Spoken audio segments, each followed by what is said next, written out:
It's my honor and privilege to introduce you to an outstanding panel today.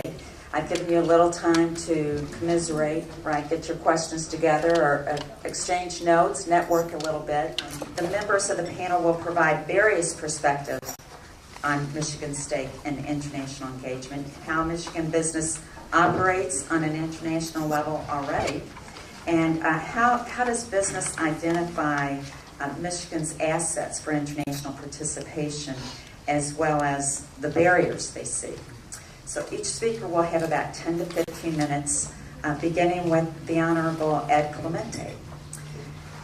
I want to also comment that there are a number of you out there who have been doing work or investigating, looking at international exchanges, and I hope that after our panelists have made their comments, that you do have your own comments to make and questions for them, so that we have a real lively exchange here. So our first speaker will be Representative Ed Clemente. He's the chair of the New Economy and Quality of Life House Committee.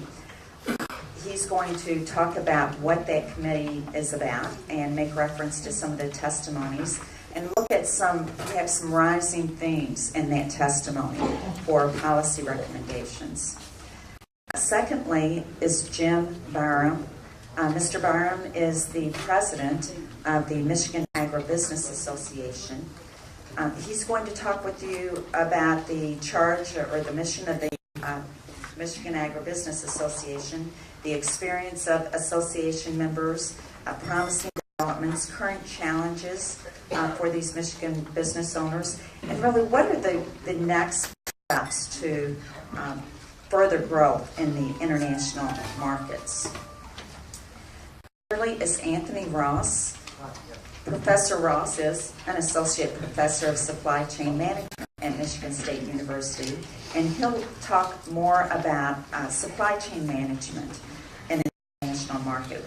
He'll help us identify the assets and challenges for international economic development and look at the infrastructure needs for profitable global engagement.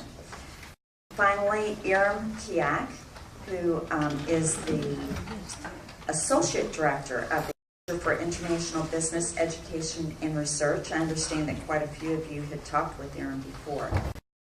She will talk about a Michigan-based international trade center. Why is Michigan thinking about this? Where is this going? What's needed to make it work? And then how do universities help or assist private ventures? Why are private businesses looking to the university for resources? And again, what are some of the state policy trends for opening international markets? So each presenter will speak with you before we begin the open discussion and the audience exchange. Again, our first speaker is Representative Clemente. Thank you for being here. I should say I came the furthest. I'm on the 6th floor. Walk down the steps. I want to thank Emory and the MSU for asking me. I've always, like many of you, I've probably always been interested in just international from a travel perspective, as well as just something, other cultures, I've always been sort of interested. But there's probably been no greater time in Michigan's history where being on the global map has never been more relevant. And obviously a lot of that has to do with different things like technology, and obviously if you've read The World is Flat, it's pretty easy to figure out where a lot of those issues have really pushed us to the forefront. I can, in my freshman term, I'm in my 3rd term now, I can remember one specific presentation, and it was from the guy that ran the North Carolina Research Triangle. And he came in and spoke in Techtown in Detroit by Wayne State. And the one point I thought was pretty interesting, he said that stuck with me since then, we talked about mass transit, for example.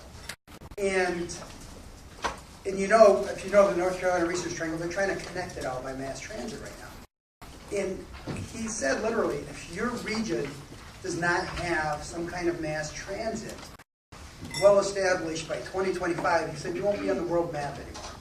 Like companies won't even look to the regions, and that sort of started prodding me to realize that there's we have to be a little bit more systemic in our approach to how we, it's kind of hard because Michigan historically, and the way I think about things usually, and you'll see part of this in my sort of ramblings here, but you look at analysis, process, implementation, and benchmarking. And so what have we done as a state in those areas? And I'll start out with the analysis somewhat. Michigan's had huge assets historically, whether it was the automotive industry itself, because, the big three had places all around the world. So Michigan naturally had sort of a large amount of foreign nationals coming to the state anyway because of the cross-pollination of being in Europe and half the other of the world. And we've also had a lot of manufacturing, obviously, with like some of the bigger companies with the pharmacies historically and the Dow Industries and Grand Rapids, and even a lot of it was just all the different industries beyond just furniture making. But so we've always had a global natural presence in the world, and I think that era sort of ended, and I don't know if we realize it because we don't have the ability to be on the global map almost by accident historically. So what are we doing sort of systemically to kind of counteract that? Obviously, I mentioned you're going to hear from Jim about agricultural, and you're going to hear how we are a leading state in the world on that. Universities, obviously MSU is probably one of the most diverse of students around the world. And in fact, 2 weeks ago in my committee, the New Economy, we brought in the head of the MSU Alumni Association along with the U of M Alumni Association and a PR firm that's working for the ABDC about My Perfect Job.